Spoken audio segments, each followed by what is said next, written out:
कार्य करने की क्षमता को ऊर्जा कहते हैं।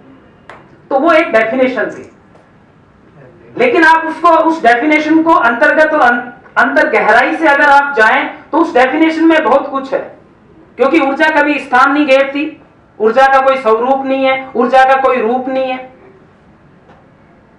ऊर्जा कई रूपों में अवेलेबल हो जाती है। अगर आदमी जब धनुष चलाता है, बाण सीधा करता है, तो उसको स्थितिज ऊर्जा का नाम दे दिया जाता है, और नदी के अंदर जब जल का प्रवाह होता है तो उसको गतिज ऊर्जा का नाम दे दिया जाता है।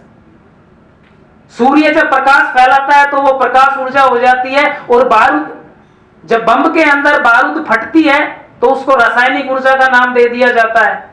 और वही सूरज जब तपन देता है, ताप देता है, तो उसको तापीय ऊर्जा का नाम दे दिया जाता है। तो they are the lot of type of the energy available in our world. लेकिन मोटा मोटी नजर जो है, अब बात आ जाती है ऊर्जा संरक्षण की, कि ऊर्जा संरक्षण की जरूरत क्यों महसूस हुई। क्योंकि एक फैक्टर चलता है, साहब इज अ वेरी, मतलब ये बहुत अच्छी तरह जानते हैं कि किसी भी राष्ट्र की, किसी भी राज्य की खुशहाली अगर देखनी है और उसकी अगर प्रगति देखनी है तो उसके ऊर्जा के स्तर को जांचा जाता है कि वहां ऊर्जा की खपत कितनी है। और देखिए टाइम वापिस से लौट आया, प्रकृति ने अपना खेल दिखाया।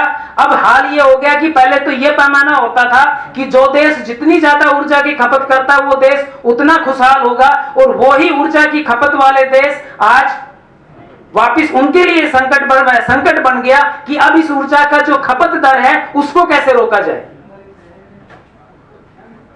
तो ये नेचर है, ये प्रकृति है।